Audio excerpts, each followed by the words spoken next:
welcome to the Cricket 8 podcast. I've got Mark Machado, Rob Barron, and myself, Jarrod Kimber here as well. And we're going to be going through that enthralling first final of the IPL between, let me just check, because I've already forgotten the game because of how much it was not a contest. Let's start with this, Rob. I'm not sure if this is right or not, but I believe that $12.3 trillion was spent on Mitchell Starc.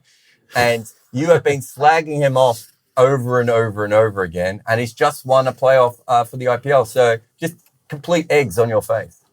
If £2.2 million is enough to bowl 3 good overs when it's sweeping round corners, then money well spent. He was very good at the start of this game. They missed an LBW, didn't they? That they forgot to review. That's true. He cleaned up Travis Head straight away, and that's a very good thing to do. He was backed up at the other end by Aurora, who cleaned up Abhishek straight away. And for the first time this season, they'd lost both of those guys. And we were like, well, how do they come back from this? And they weren't quite sure what to do. Tripathi played really well for his 50-odd. Before he was run out. Before he was run out in absolutely comedy fashion. Reddy didn't know what to do. Shabazz got done by a good ball, first ball from Starc, just clean bowled again. That's what the old Starc used to do. He was lethal if you were cold. And he was on. And he was on to cold bats today, and he cleaned them up. Great. Klassen, that game was lost in one moment, despite all what I've just said. And it was when Klassen got really set. He and Tripathi were batting really well together. And they were like, we're back in this game now. We can both go. And Klassen was 30 off 20. And he mistimed, won the last ball of Chakravarti's first over and got caught on the rope. And that was it. Yeah. As a contest, it was done. That was it. As a contest for my betting account. That was when my betting account went. I mean, Mark, they were hiding Chakravarti away from Klassen. And it took them a long time to bring him on, but we thought at that stage, they almost got back into evens. Like it was a real comeback. And then from that wicket onwards, they had the run out where Gabaz almost made a mistake. They brought the impact sub on, who went out first ball. Every single decision they made up until Pat Cummins and Veerskant at the end didn't work. Yeah, it kind of felt like the gods were not looking favourably on the Sunrisers today. I suppose some days when you're a professional sports team, you just have days like this where, they've performed reasonably well. They've been very consistent through the tournament. And they come in and they've had this is kind of the big one. Effectively, it's a semi-final, even though there is the insurance game and they will have another shot at it late in a couple of days' time. But it just hasn't worked out. And, I think the good thing is, and I was kind of debating this in my head at the time when it was happening, is they kind of realised pretty early on when they started bowling that wasn't going to be their day. So they kind of started doing kind of extraordinary things, trying to create that volatility, as you said. Bring Travis Head into bowl was a total, it blindsided everyone. It would have blindsided the batters who had to face him. But it was also, in a way, them conceding, Pat Cummins and the rest of the leadership team going, it's not our day today, lads. That's not the end, though. We're coming back. We've got another shot at this. Just ride it off, go home, have a few hours reflecting on it, have a bath, whatever you need to do. And then regroup and get back together. Have a bath. Have a bath is great advice. Just the amount of times. I always get into the hot water whenever. The amount of times I've been with a franchise and the coaches just said, guys, have a bath. Have a bath. You have no idea how often that's happened. From a Kolkata point of view, Gurbaz looked like he was doing what they needed from him, right? He's not going to replace Salt, but he went for it pretty hard. And they've got to be happy with that. Yeah, I think we didn't learn a lot from him, 23 or 14. He got some away. But he wasn't tentative. But if he gets 23 or 14 in the final, that's probably good, just about. I think. Now, another mysterious innings from Sunil. He got 21 off 16. Did you bet him for his unders today? Yeah, but under 20 and a half, he got 21. He nearly got out getting his 21st run, and then he got out. Caught when I was wanting to get bowled. Mysterious news from him, but the really good thing, other than getting Gurbaz into form, it was basically the perfect game as far as what you want to happen. Like a league game, you just want to win, and sometimes you want to win with a better net run rate and all this. But for a knockout game where you've got one game left in the tournament, what's the best thing that can happen? both ears get a run out and get into form, and both of them got 50s with 9 boundaries each, 4 sixes each. Wonderful stuff. They've got both of those back in form. Gurbaz was the high intent Gurbaz and played a couple of lovely shots. Tick.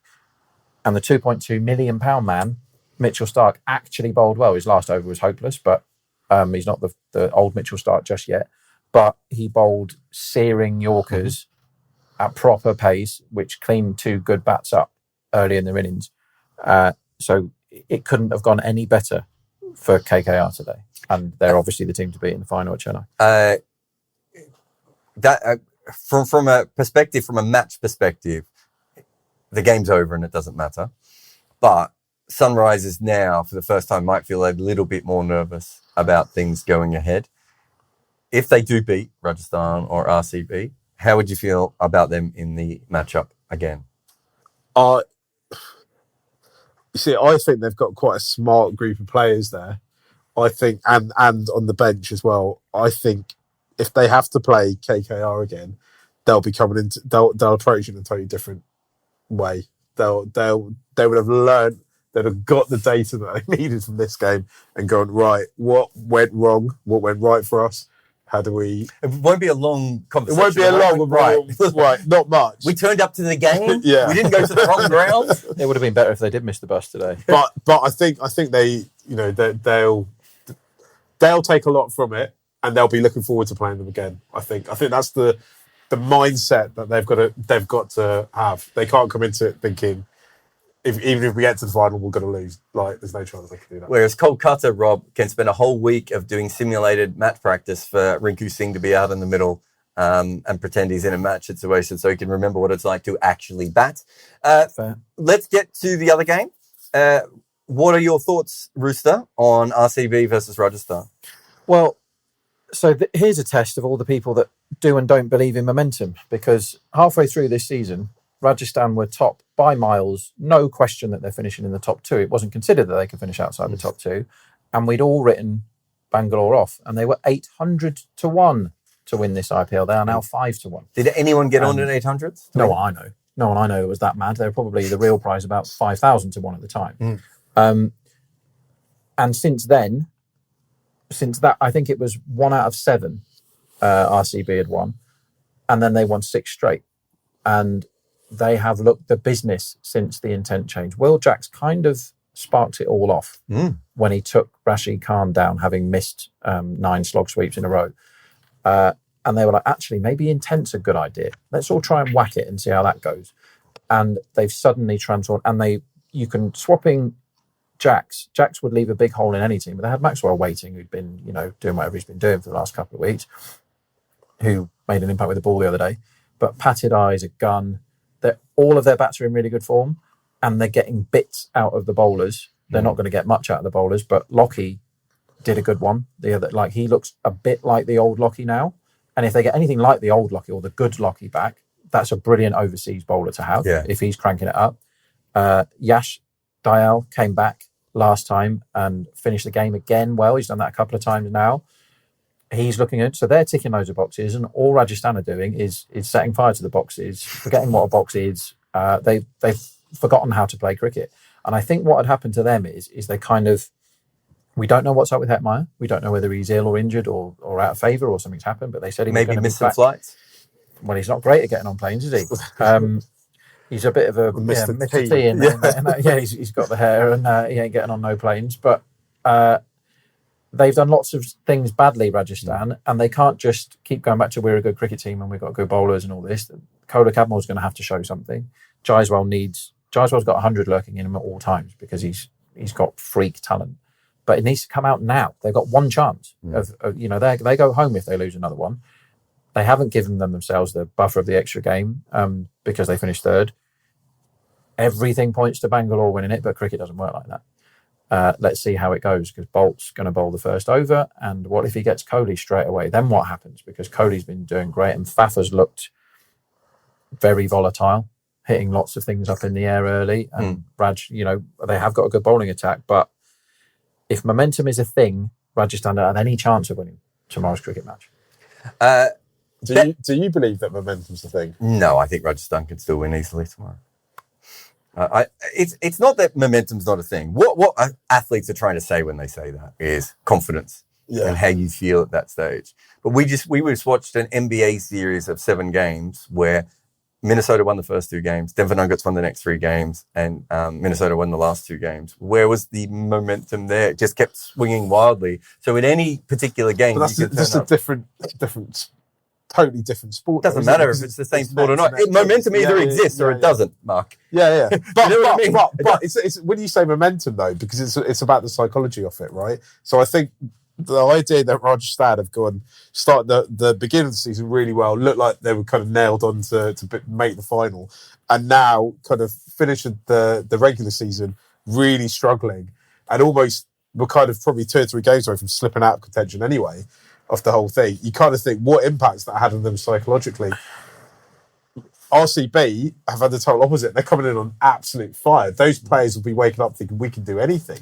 How many teams in T20 cricket do you think win 8 games in a row, 7 games in a row, 9 games in a row? Doesn't happen that often, right? So the point is, momentum doesn't exist, because if it did, teams would go on 15 and 20 game running streaks because all that confidence would overflow. It doesn't, because it's really hard to win consistently. Yeah. So if you want to say that momentum exists, you then have to say, well, okay, wait a minute, the opposite is going to happen here, and they're due a loss. And that's also not true.